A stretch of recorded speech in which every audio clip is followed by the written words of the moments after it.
Hi there, my name is FixFox, and it's very, very dark in this lazy Deathworld run, and that's because we are low on power. It's a bit of a problem, wouldn't you say? Now, it's a good problem because that means that we've got lots of things going on.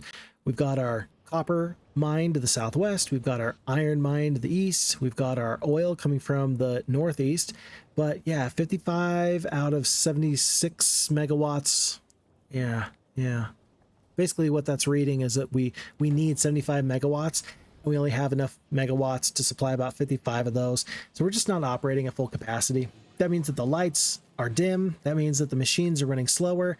And all in all, that's bad, especially because we just got our copper smelting all into electric furnaces. And that's pretty bad. Yeah, that's where I come from. We call that a problem. But in the meantime, there's some good things going on here, right? This is us hooking up our yellow science that we completed in the previous video. That's all now officially getting hooked up to these labs, and that's going to let us research some very, very important things. For example, that's going to let us get into, additional forms of power armor, and maybe more importantly, the portable power generation from your nuclear fission on your back. I miss the old nuclear fission. It used to look, it had the icon where it looked like the Mr. Fusion from Back to the Future. That was my very, very favorite of all. And then this like kind of intermediate Mr. Fusion, it's okay. It's just not my favorite. We're just gonna have to work up to the Mr. Fusion as quickly as we possibly can. Anyway, but solving one problem at a time, we're gonna get this copper onto this big belt, and now finally the red labs, or rather the red assemblers, are turning back on. I do need to get some green assemblers out there so that way I can just increase the production value and also fit a couple more modules in there. And what we're doing now is we're throwing down some additional smelting. FixFox, you crazy. More smelting? Why, yes. Yes, indeed. I just need that much copper ore. I truly do. And then what is happening here is that it's going to be copper ore in addition to what we got going on now. Yes, very good. And then eventually to the east of that, we're going to also include another line of smelting. We're going to replace our steel smelting at some point, because if we're going to go into nuclear, you're going to need a lot of copper, and you're going to need a lot of steel. Those two things are going to be absolutely critically important. In the meantime, yeah, I don't think I've got many solar panels left over. I just have like one single assembler out there making solar panels. It's not going to last, but it's something in the meantime. And then I do need to note this, that we have this extra coal patch, and I am going to expand that as quickly as possible to get one full yellow or one full red belt worth of coal out there. Our starting coal patch is just about gone, and if you hit a brownout in a Deathworld run, and that's kind of just where you run out of enough power to really keep the lights on, the consequences are potentially unsolvable. Potentially, you can never come back, right? I mean, because at this point, I'm literally grabbing wood from a pile, so that way I can put wood into my boilers. That is truly desperate. This is not good. This is how bad the power production is. If the power turns all the way off, these electric inserters that are supposed to put the coal into the boilers, those turn off. Now you can always go for the low-tech option where you have burner inserters, but I just haven't done that in this point. What I'm trying to express to you is that there is a potential problem here, and we are trying to avoid the problem. We are really, truly trying to avoid the problem. I said in a previous video that I'm going to try to not show as much fighting of the biters, but this was actually a really key peninsula here, folks. There's an iron ore patch right here, and then that's also going to be where I'm going to put my nuclear. I need to put my nuclear in a place where I've got access to water, right?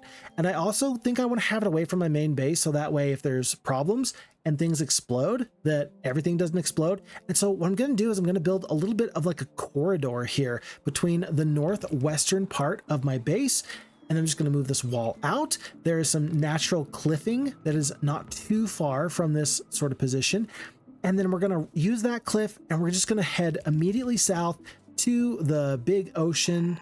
Yeah, you see what I'm doing? And then that's going to give us always access to that little peninsula where I'm eventually going to put nuclear. The fact that there is a iron ore patch down there, that's just gravy. That's just bonus points, right? The fact that there's stone to the east and to the west of that wall as well, that's just bonus as well. But really, this is FixFox saying, look, this might not be the most effective use of my time at this current juncture, but it feels like I can make something nifty happen here if I do a little bit of an investment, right? We don't usually have time in this Deathworld run to invest in a lot of infrastructure, but I'm making this investment now because I think that this is going to pay off dividends, because where else am I going to put my nuclear? So we're using the power of bots. I feel kind of like the Wicked Witch of the West. Fly, my monkeys, fly. That's kind of what the bots are doing. They're just flying out there, solving all my problems, and something Dorothy. And then we're going to, just get not even gun turrets out here, folks. These walls, this little corridor is only, and I mean only, going to be guarded by the oil that we pump out. We have enough oil and enough supply that I don't think it's going to be really necessary at this point. I don't think the gun turrets are really doing anything for me. At some point when we get into uranium ammo, that might change, but until that time, no dice. By the way, even this exterior section here that wasn't creating a lot of pollution, this is one single pump jack. Even this thing is starting to catch a lot of heat from the enemies, so much so that they almost went down. I'm going to make sure I supply it with a couple of bots and a couple of repair packs. It's been, well, I don't know, 10, 15 hours since I've been out there, and I created that structure a while ago. Yeah, feels bad to have to make some adjustments now. Okay, I'm just checking back in on my power. It looks like, yeah, there is wood and there's coal on the belt, but that's fine. We just don't have enough power capacity, even when I am fully supplying those burners, those boilers, and I just have to deal with that. And so I say, okay, there's nothing else for it. Let's make sure that we put an assembler somewhere in between some steel and some copper, so that way we can get into a nuclear reactor. It's going to take a ton of resources. 500 bits of copper, 1,000 bits of steel. No, I think it's 500. I think it's 500 coal. Yeah, 500 of the red circuits, 500 concrete, 500 copper, and 500 steel per. And then overall, I think it's 2,000 of each to get 4. Now, nuclear is kind of an interesting thing, because you can simply get one nuclear plant if you want to, but it's not going to get you nearly as much if you were to just add on top of it. Because of the neighborhood bonus with nuclear, if you have more hot things together, hot things work in conjunction to keep each other hot and to boil additional steam. And then the long and short of it is that you can get enough heat generated through boiling water through the nuclear process to power more of these steam turbines. So it's going to be the nuclear plant, it's going to be the boilers, it's going to be the heat pipes, and then it's going to be these steam turbines. Those are going to be essentially what makes up all of my nuclear processing. I do love that we as humans, we've never really gotten past the point where we just say to ourselves, hey man, how do we make water? Well, you just boil. Or how do you make electricity? Well, we just boil water. Oh, okay, all right, folks. I am going to use a blueprint. I have avoided using blueprints for the entirety of this run. This is not a blueprint-less run, but I just don't like to use blueprints if I can help it. I've got a couple here just for funsies, but for this nuclear, I just don't see the need to worry my pretty little head about trying to do something new and nifty. I can make a good nuclear setup just without blueprints. I just don't see the need to at this point. In the Deathworld run, the time it would take for me to develop a setup that I actually really like would take way too long, all things considered. And you might say, well, FixFox, that's part of the Deathworld run. You got to be able to do this solo. Yeah. In that case, then okay. All right. We're going to have to agree to disagree. Blueprints are not the enemy, folks. Okay. Here's the conversation on blueprints that most people don't want to have with you, okay? Blueprints are fine. And if that's the way you enjoy the game in whatever way you want to enjoy the game. The problem with blueprints is if you, whoa, holy crap. I never limited that chest for substations. Didn't I tell you that like 6 videos ago? Huh? Now we have hundreds of substations. Anyway, the problem with blueprints is that there's no problem with using blueprints. It's when somebody does something in the blueprint and you don't know why, and you don't know how to change the build to fit your current needs, right? that's when you run into problems. It's like, why did they use the circuitry? It's like, I don't know. Like, if you can follow the line of thinking for the blueprint that you're using, then it's fine to use a blueprint. Or if you just really don't want to bother to learn something, that's also another, I would say, a good reason to use a blueprint. Like, for example, I'm just going to use this. For example, if you don't want to learn how to make a balancer, like a side to side, left to left, and right to right balancer, because you just want to have a balancer book, that's actually a great reason, in my opinion, to use blueprints. Like there's no bonus points for learning how to do everything in Factorio, right? Now, eventually you're going to play enough that you can do a lot of these kind of builds in your sleep without needing to use a blueprint. But for like the Nook-You-Ler, it's like, yeah, I could do it. I could figure my way through it. I don't really gain anything from it. But if the creator of this blueprint, I'm pretty sure it was Nilaus, if Nilaus, for example, does something in the blueprint and I don't know why they do it, that's where I think that you kind of have a problem with blueprints, is because you have an opportunity to learn something kind of cool or nifty, or like a principle of Factorio that's going to help you be a better engineer in other ways. And then you're just kind of robbing yourself. And then I think that you kind of lose some of the value of the game, right? Like, if you blueprinted everything, that's bad, right? But even just to blueprint something once and then you use it again and again, heck, at some point, I promise you, I will make a commitment to all of you. At some point, I will make my own blueprint for Nook-You-Ler, and then that will be the one I use from henceforth and forever. And that way you will just simply know that FixFox can do it, and then I'll be happy because it'll be mine and nobody else's. And then there'll be no problems. In the meantime, this is what we're going to do. And I make no regrets, and I make no apologies. Okay, so folks, we've cleared our space. I've decided that this is going to be it. This is going to be where we build the Nook-You-Ler. And again, it's just behind this little wall on this little peninsula. I'm not anticipating any creepy crawlies coming up from the sea that are going to attack us or anything like that. You know, the old enemies that were going to be on a kilo, they never really came to fruition in the game. So I don't anticipate that this is ever going to be a problem. And we're just going to slap this blueprint down, and it's going to take tons and tons of materials, more than we currently have. And we're going to just slowly build this thing out over the next little bit.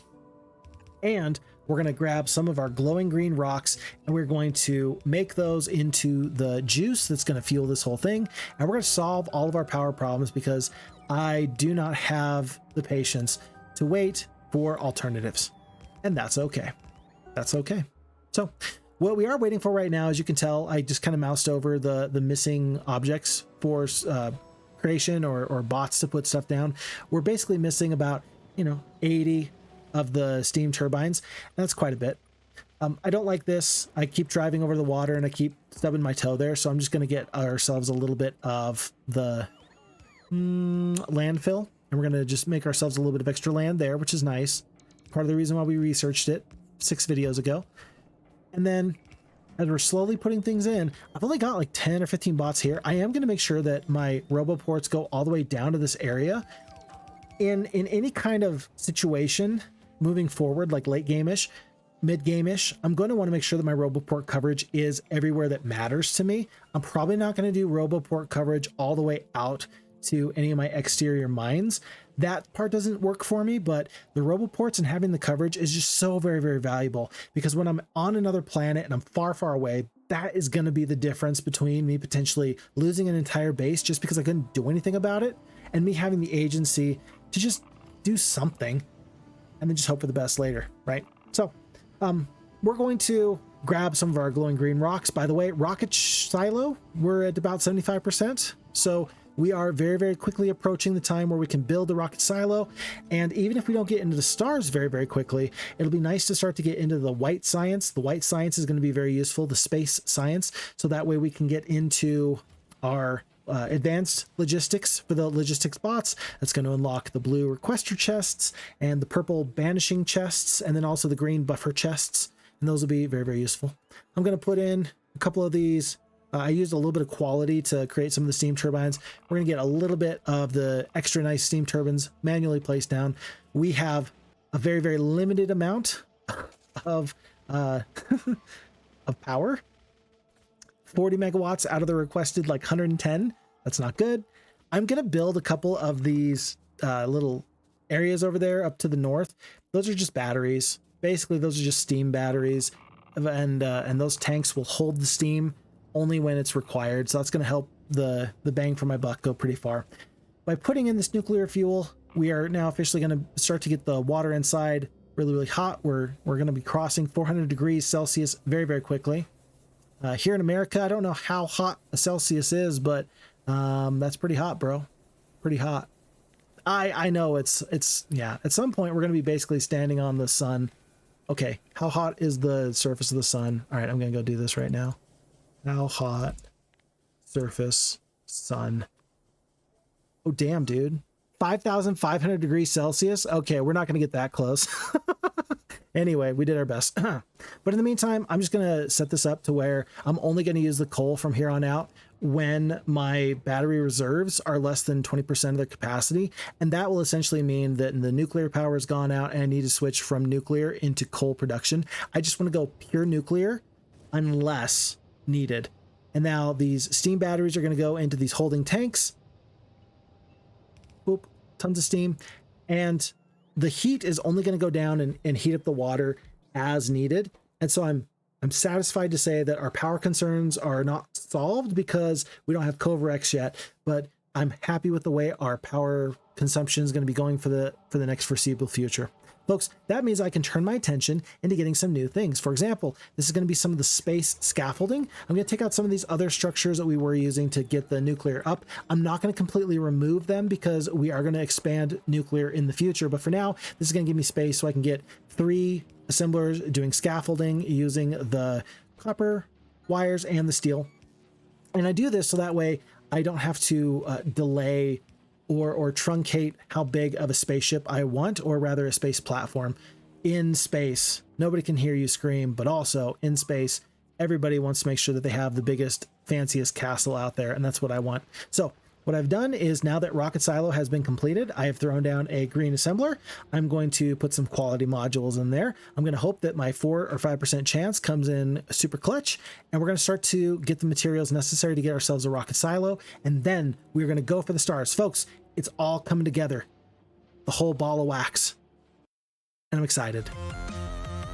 So with that being said, thank you for the time, thank you for the energy, and I'm looking so very, very, very forward to seeing you in the next one. My name is Fix Fox, and I hope I'll catch you there. Take very good care. Bye now.